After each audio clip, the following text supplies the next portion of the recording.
Hello friends. Shashi Agarwal channel के अंदर मैं doctor Shashi Agarwal welcome you all.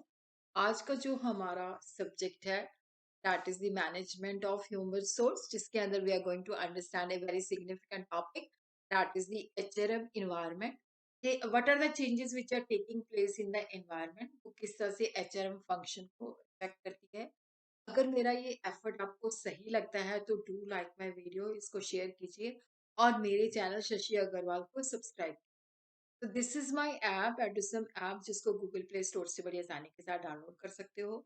ये काफी सारा free study material, economics, commerce, management और काफी सारा फ्री स्टडी, काफी सारे मॉक टेस्ट अवेलेबल हैं और काफी सारे स्ट्रक्चर कोर्सेज भी अवेलेबल हैं।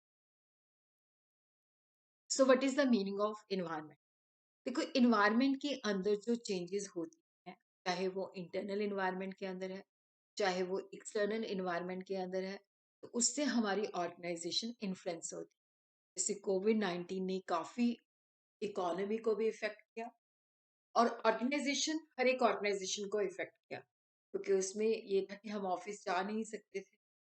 तो ऑर्गेनाइजेशन का सारा काम जो था वो घर के अंदर से चला। और वहां पे क्या था कि टेक्नोलॉजी और सॉफ्टवेयर का रोल बहुत ही ज्यादा इम्पोर्टेंट।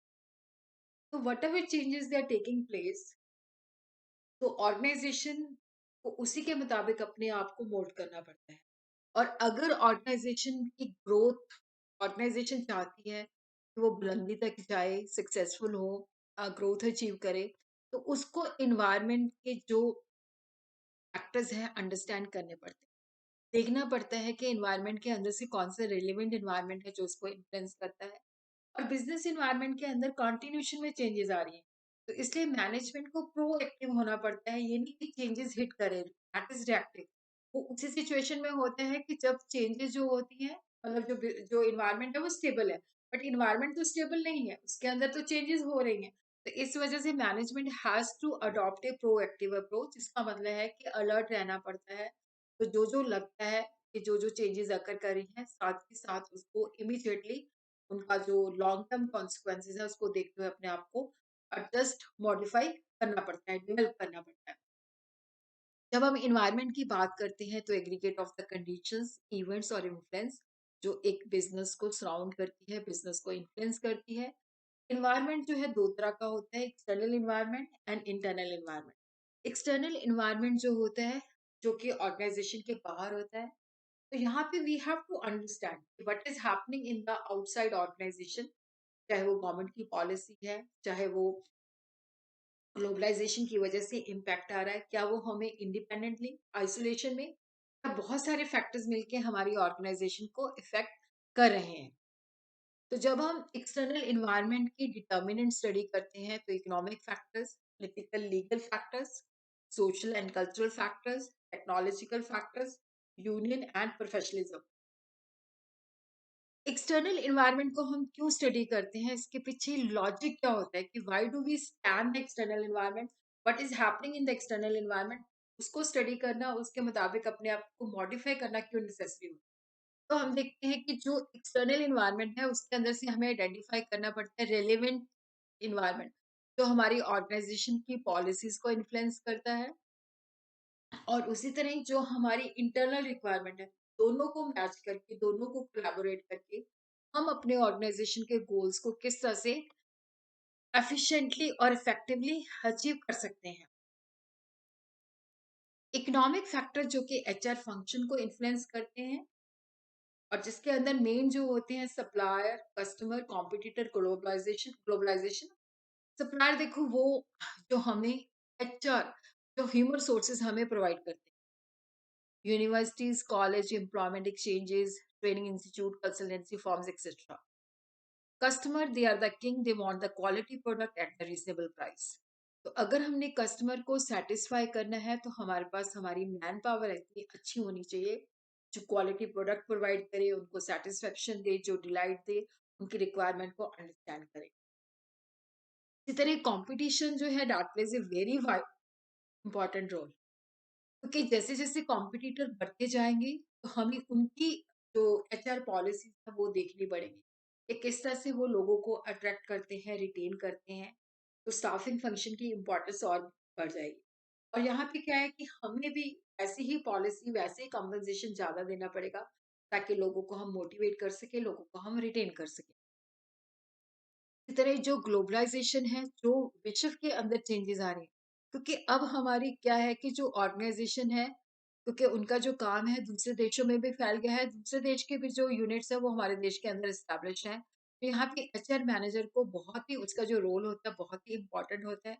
तो उसको जो है अपनी ऑर्गनाइज़ेशन के लिए किस तरह से एम्प्लॉइज़ को ट्रेन करना है, किस तरह से एम्प्लॉइज़ को रखना है, किस तरह से उनको कॉम्पिटिटिव एसेट्स बनाना है।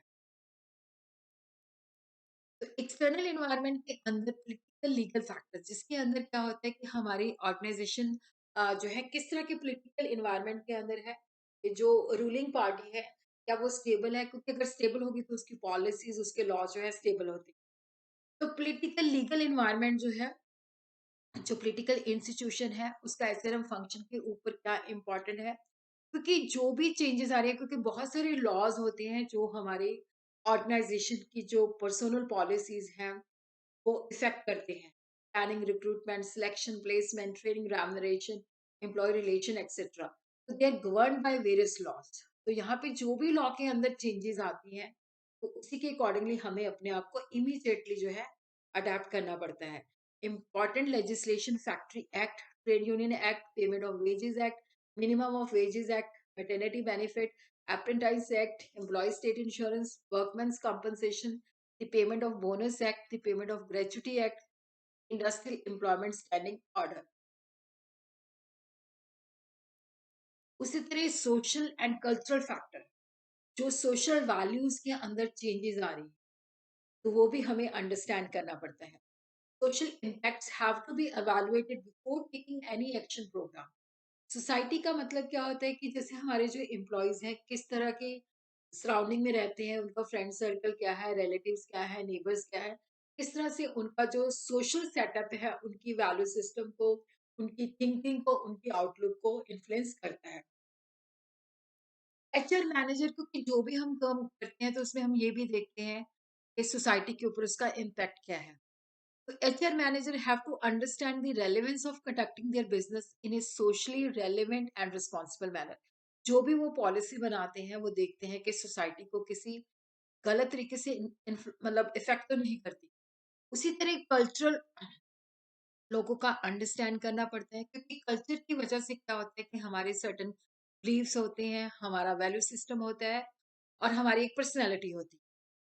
और क्योंकि ऑर्गेनाइजेशन के अंदर बहुत सारे लोग होते हैं तो इसी वजह से जो एचआर मैनेजर है जब वो लोगों के साथ डीलिंग करता है तो उनकी कल्चरल वैल्यूज को भूलता नहीं है। Technological factors can dramatical influence in the organisations environment. कि जब टेक्नोलॉजिकल एडवांसमेंट आती है जिसके अंदर हम लेटेस्ट मशीनरीज, लेटेस्ट जो ऑटोमेशन है उसको यूज करते हैं, और जिसकी वजह से क्या होता है कि हमारे पास कॉम्पिटिटिव एडवांटेजेस आ जाते हैं कि हम कम कॉस्ट पे अच्छी चीजें बनाते हैं। पर नई टेक्नोलॉजी आने की वजह से क्या होता है कि ऑर्गेनाइजेशन के ऊपर प्रेशर्स भी होते हैं कि जो एम्प्लॉयज होते हैं उनके पास पुरानी स्किल्स होती हैं, उनको नई स्किल्स सिखानी पड़ती हैं। और कई बार क्या होता है कि जब सब कुछ ऑटोमाइज हो जाता है, ऑटोमेटिक हो जाता है, लेटेस्ट मशीनरीज आ जाती हैं, रॉबोट्स काम करने लग जाते हैं, तो वहाँ पे वर्कर्स को नंबर कम भी करना पड़ता है, और जिससे क्या होता है कि ऑर्गेनाइजेशन के अंदर वर्कर जो होती है उनकी रेजिस्टेंस भी होती है। जब हम टेक्नोलॉजिकल एडवांसमेंट की बात करते हैं तो कोलैबोरेटिव टीम वर्क कल्चर भी एस्टैब्लिश होता है, जहाँ पे मैनेजर्स, टेक्नीशियंस, एनालिस्ट मिलजुल के काम करते हैं। और उसी तरह क्या है कि देखो जैसे आने वाले समय में जो रैपिटेटिव चीजें हैं, जो डेंजरस चीजें हैं, they will not be perform by the human being, they will be perform by the robots. Organisation fully computerised हो जाएगी, ऑटोमेटेड हो जाएगी। तो लोग मतलब जैसे लोग हमें चाहिए मल्टी स्किल, जो काफी प्रोफेशनल्स हों, जिनके अंदर काफी सारी वैरायटी ऑफ स्किल्स हों। तो जो लोग स्किलफुल नहीं है उनकी रिक्वायरमेंट कम हो जाएगी। उसी तरह ट्रेड यूनियन जो है, ये भी कई देशों के अंदर एक पावरफुल ब्लॉक है जो ऑर्गेनाइजेशन की ग्रोथ के अंदर ऑब्स्ट्रक्शन डालता है। तो यहाँ पे भी क्या होता है कि जैसे मैनेजमेंट ये नहीं है, क्योंकि मैनेजमेंट अकेले ही नहीं मतलब पॉलिसीज़ डिसाइड कर पाती। क्योंकि जब वो क्योंकि यूनियन जो होती हैं एम्प्लॉइज़ की इंटरेस्ट के लिए होती हैं, तो उनको यूनियन रिप्रेजेंटेटिव को भी कंसिडरेशन में लेना पड़ता है, तो ही जाके वो पॉलिसीज़ फ्रेम आउट कर सकते हैं। उसी तरह प्रोफेशनलिज्म भी बढ़ रहा है। जॉब होल्डर्स एंड सीकर्स ये प्रोफेशनलाइज्ड हो गए हैं, नॉलेजेबल हो गए हैं। तो अब ये नहीं है कि हम इनको इंसैनिटी फाइनेंशियल इंसैनिटीज़ दे देंगे तो दे विल बी मोटिवेटेड। बल्कि इनको मोटिवेशन देने के लिए हमें अपॉर्च्युनिटीज़, चैलेंजिंग अपॉर्च्युनिटीज़ जिसके अंदर ग्रोथ है, जिसके अंदर अचीवमेंट है।